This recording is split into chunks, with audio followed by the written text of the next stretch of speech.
Hey everybody, welcome to episode 28 of Behind the Curtains.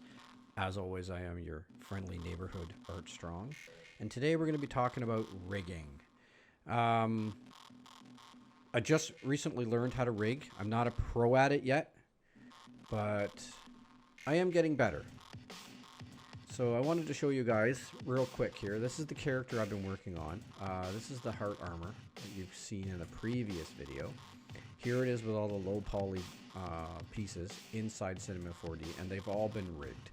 But what I'm going to do here, for the purposes of this video, I'm going to remove this tag, and I'm going to show you how to do this, or how I do it.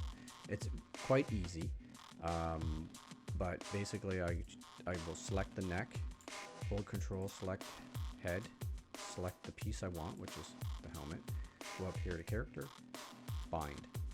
Boom, it's done. Now I have a head that can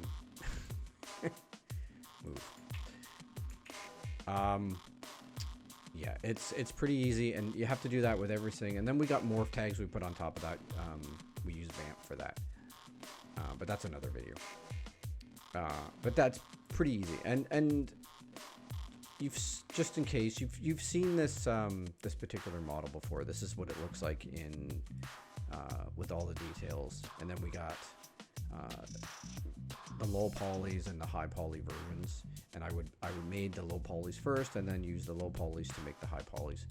And as you know, we basically bake the high polys to the low polys, and that's how. And then we export those out in Substance Painter, and that's how we get our textures for inside the game engine. And then this is what it looks like in Substance Painter when it's all painted, and it has all the textures on it. And each section has a mask, which we are in our character generator where we can add a material or a substance to that mask to give us these different varied things. But yeah, it's a pretty simple process, and it's if anything, it's tedious. But I wanted to show you guys this is what rigging is. It's basically taking it and binding it to the character that you're using, and then when you do that, you get to do stuff like this. I've imported into Maximo, which is an Adobe site, and it allows me to play with animations and just to see, with clipping issues like here. This allows you to see the character in motion, and allows you to see where you have areas that need to be tweaked and messed with. So this is obviously a weighting issue, so I'm going to have to play with the weighting in that area. But if you go to different animations, you can see as he's doing this thing here that we've got some issues with his feet. So I don't know if that's because of the mesh itself is too tight to the body, or if it's a weighting issue. But this is a really good way to see how your animations affect your work, right? It still looks cool though. There's a punch. I mean, it's a really neat way of seeing how things work. Like that's an issue right there.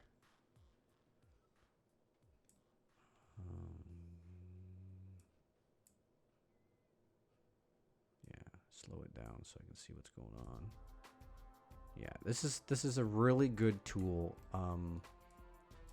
for guys like me to be able to get in there and see where the issues are, and then go back and tweak it, and then bring it back in, and without having to load it into the game engine. And it's a little bit more of a hassle to do that. It's a lot more time consuming and to put this into the game engine, because in the game engine I have to put each individual piece in separately with all the textures and everything else. But this just allows me to do it real quick. It's still neat though that you get to see your work. I can see there's... Yeah, I think maybe what this is I bound this to the we got two spine sections, and I bound it to both. And I think if I take the bottom section off, it won't do this anymore. It won't flex like that. But yeah. I would like to take a moment. If you guys want to click off at this point, you're very welcome to. But I wanted to give a little small message to any recruiters that are watching this video. Now that I know how to rig, and I realize it's on a basic level, I still have now the foundation for rigging. I now know the whole pipeline for character creation. Everything from making the meshes to unwrapping. I can now texture. I know the whole process and how it works. So I am looking for a full-time position right now, and I would be happy to join any team as a junior or an entry level. I have been doing it for 4.5 years. On top of all that, I'm very proficient in graphic design. I'm very proficient in motion design. I have a very broad and very full skill set. So I'd be happy to utilize that skill set in any company that would be willing to take me on. But yeah, thank you for watching, everybody. And as always, if you haven't subscribed yet, please do, and mash the like button for the video. I appreciate every single subscriber and every single like I get and every view. Please share, spread the word. I appreciate it. But as always, may the hue be with you. Bye for now.